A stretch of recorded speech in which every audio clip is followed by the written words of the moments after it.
Hi Namai. Welcome to my YouTube channel. ඔන්න අද මම ඔයගොල්ලොත් එක්ක ෂෙයා කරගන්න හිතුවා. මම කැම්පස් එකේ ඉන්නකොට ෆස්ට් ඉයර් එකට සබ්ජෙක්ට් තෝරගන්නදී මම කරපු BSc IT ඩිග්‍රී එක ගැන. BSc එක කිව්වට ළමයි මම ෆයිනල් වෙනකම්ම BSc ඩිග්‍රී එක නෙවෙයි කරේ. එන්ට්‍රොපොලොජි ඩිග්‍රී එකක් තමයි මම කරේ. ඒත් අපේ කැම්පස් එකේ ෆස්ට් ඉයර් එකේදී මම යුනිට් එකක් විදියට සබ්ජෙක්ට් එකක් විදියට තෝරගත්තා BSc IT. අන්න ඒ කතාව ගැන තමයි කොහොමද මම ඒකෙන් එළියට විසික්කා උනේ කියන කතාව ගැන දැනගන්න කැමති නම් දිගටම මාත් එක්ක මේ වීඩියෝ ක්ලිප් එක නම් කිසිම අදාළත්වයක් නෑ ළමයි. මේක අපේ ගේ ඉස්සරහා මම කම්මැලිකමට දැන් මේ වීඩියෝ එකට දාන්න දෙයක් නැතුව ගත්තු වීඩියෝ ක්ලිප් එක. හරි දැන් ඒ කතාව අපි යමු මගේ කතාව අහන්න. ඔන්න ඉතින් ෆස්ට් ඉයර් එකේදීම මම තෝරගත්ත සබ්ජෙක්ට් හතරක් අපේ කැම්පස් එකේ ෆස්ට් ඉයර් එකේ සබ්ජෙක්ට් හතරක් තෝරගන්න තියෙනවා. ඉතින් මම තෝරගත්තේ ඔන්න BSc IT එකයි anthropology, geography අනික තමා criminology. ඉතින් මම වැඩිපුරම ෆෝකස් කරේ BSc IT ඩිග්‍රී එකක් කරනවා කියලා. ඒත් ළමයි මට BSc ඩිග්‍රී එකට සිලෙක්ට් වෙන්න උනේ නැහැ. අන්තිමේට කරන්න උනේ anthropology ඩිග්‍රිය. මේක උනේ කොරෝනා කාලේ අපි කැම්පස් එකේ කොරෝනා කාලේනේ ගිහුව පළවෙනි දවසේම ගෙදර ආපු සෙට් එක තමයි අපි. ඉතින් ඔහොම යනකොට කොහොම හරි අපේ බැච් එකෙන් මතක විදියට ළමයි 60ක් තෝරගත්තා මේ BSc ඩිග්‍රී එක. ඉතින් ඔන්න ඕකට වාසනාවකට මමත් සිලෙක්ට් වුණා. ඔහොම යනකොට කැම්පස් එක ආපහු කොරෝනා නිසා වහනවා අපිට ඔන්ලයින් ලෙක්චර්ස් තමයි තිබ්බේ. ඉතින් කොහොම හරි අල්ලගෙන ගියා. ෆස්ට් ඉයර් එක ඔහොම ගෙවිගෙන යනකොට ඔන්න අපිට සෙකන්ඩ් ඉයර් එකේදී ෆයිනල් එක්සෑම් එකෙන් වැඩිම රිසර්ච් තියන අය තෝරගන්නවා ඒ ඩිපාර්ට්මන්ට් වල ස්පෙෂල් ඩිග්‍රී එකකට. අන්න ඒ කාලේ එක්සෑම් එකට කලින් අපේ IT ඩිපාර්ට්මන්ට් එකේ ළමයිට මුලින්ම කැම්පස් එකට එන්න කිව්වා ඔන්ලයින් කරපු ලෙක්චර්ස් ෆිසිකල් ටිකක් කරන්න. අන්න ඒ වෙලාවේ මට යන්න බැරි වුණා ළමයි.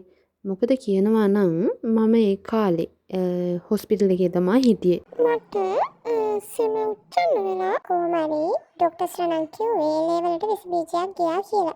අන්න එතකොට ඒ හේතුවත් එක්ක මට යන්න බැරි වුණා. කොහොම හරි අවසානයේදී අපිට මේ පේනවා වගේ ෆයිනල් ප්‍රොජෙක්ට් එකක් කරන්න තිබ්බා Python වලින්. ඔය මම කියන්නේ ෆස්ට් ඉයර් එකේ ෆස්ට් සෙමෙස්ටර් එක ගැන. කොහොම හරි ඕක මම ගෙදර ඉඳලා කරලා යවුවා. හැබැයි මට ආවේ ළමයි 100 එකක්. අන්න ඒක තමයි ඩිග්‍රී එක කරන්න BSc ඩිග්‍රී එක කරන්න සිලෙක්ට් නොවෙන්න ප්‍රධානතම හේතුව උනේ. මේකෙන් මම කියන්නේ නෑ මම හොස්පිටල් හිටපු නිසායි මට BSc IT ඩිග්‍රී එක මිස් වුනේ කියලා. ෆස්ට් සෙමෙස්ටර් එකේ ෆස්ට් සෙම් එකේ ප්‍රෝග්‍රෑමින් යුනිට් එක කොහොම ඉවර වෙනකොට සෙකන්ඩ් සෙමෙස්ටර් එක පටන් ගත්තා. ඒකේ තිබ්බේ system analysis and design part එක.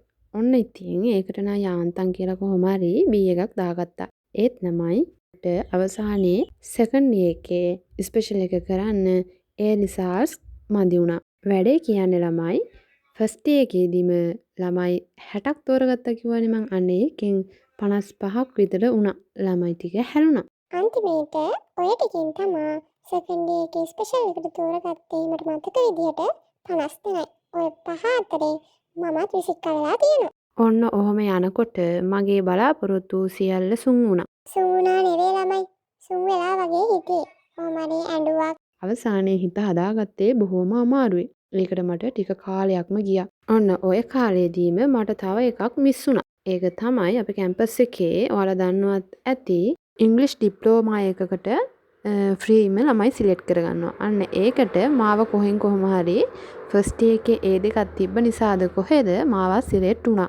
ඕක ළමයි මාසයක් විතර කරගෙන ගියා. හැබැයි මට ඒකවත් කරගෙන යන්න හිත දුන්නේ නැහැ. අන්න ඒ නිසා මම ඒකත් අතහැරලා දැම්මා. ඒක ගැන නම් දැන් හිතනකොට අපරාධි කියලා හිතෙනවා ළමයි. දැන් ඒක මං හිතන්නේ කැම්පස් එකේ සල්ලි වලට තමා කරන්නේ.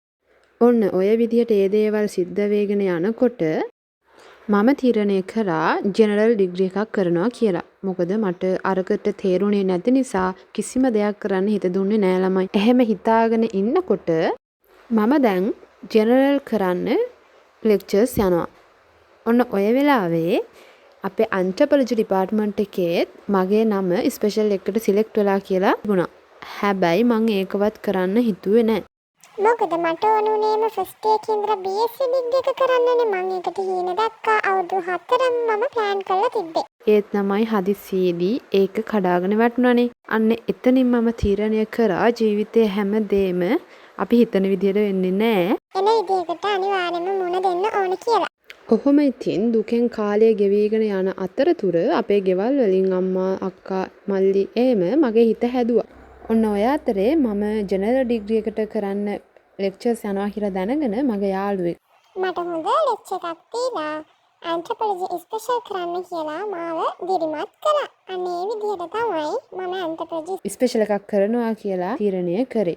BSc IT ඩිග්‍රී එක ගැන හිතම හිටපු මට ඇන්ත්‍රොපොලොජි ඩිග්‍රී එක කරන්න ගියාම තමයි තේරුනේ මට ගැළපෙනම මම ආසම සබ්ජෙක්ට් එක තමයි මම මේ කරන්න ඇවිල්ලා තියෙන්නේ කියලා. ඒ නිසාමද කොහෙද මම ඇත්තටම ආසාවෙන් ඒ අවුරුදු 3 මානව විද්‍යාව ඉගෙන ගත්තා. මම අදට සතුටු වෙනවා මම ඒ වගේ සබ්ජෙක්ට් එකකට කොහොම හරි කැරකිලා හරි තේරිච්ච එක ගැන. හැබැයි ළමයි මම ඇන්ත්‍රොපොලොජි කරා කියලා මම IT ඉගෙන ගන්න එක අතෑරියේ නැහැ. අපිට 3rd year එකේදී තියෙනවා මේන් සබ්ජෙක්ට් එකත් එක්ක බකට් සබ්ජෙක්ට් එකක් කරන්න. ඒක අපිට අපේ සබ්ජෙක්ට් එකට රිලේටඩ් එකක් වෙනවා නම් තමයි ගොඩක් වටින්නේ. හැබැයි ළමයි මට තිබ්බ උනේ හැටියට මම අපේ ඇන්ත්‍රොපොලොජි ඩිපාර්ට්මන්ට් එකෙන් දීලා තිබුණු සබ්ජෙක්ට් එකක්වත් තෝරගත්තේ නැහැ. මම එතනදි තෝරගත්තේ computer graphics and multimedia unit එකයි. කොහොම හරි ওই සබ්ජෙක්ට් දෙක සිලෙක්ට් කරලා මම ඩිපාර්ට්මන්ට් එකට දුන්නාම අන්න එතනදිත් මට පොඩි ප්‍රශ්නයක් ආවා. අපේ ටියුට් මිස් ඇහුවා ඔයා මේක කරන්න කැමතිද? ඇයි මේක තෝරගත්තේ? අපේ සබ්ජෙක්ට් වලට මේක ගැලපෙන්නේ නැහැනේ කියලා. අන්න ඒ වෙලාවේදී මිස් කිව්වේ ඔයාට වගකීමක් ගන්න පුළුවන් නම් ඔයා මේ කරන සබ්ජෙක්ට් එක ගැන ඔයාට කරන්න පුළුවන් කියලා. අන්තිමේදී ඉතින් මගේ කැමැත්තටම ඒක කරලා මට මතක විදියට computer graphics and multimedia unit එකට මම A+ එකකුත් දැම්ම ළමයි. ඉතින් ඔන්න ඕක තමයි මම BSc IT ඩිග්‍රී එක නැතුව ඇන්ත්‍රොපොලොජි ඩිග්‍රී එක කරන්න ගත්තු විදිහ. හරි ළමයි. දැන් ඇති ඒ ගැන. මේ ඒත් එක්කම ඔයාලා මේ බැලුවේ අපේ ගෙදර වත්තේ තියෙන පළතුරු ගස් වර්ග. මම මේ නිකන් කරපු වීඩියෝ එකක් දාන එකක් නැති නිසායි මම ඒක දැම්මේ. මම හිතනවා ඔයාලා ඒකත් බලන්න ඇති කියලා.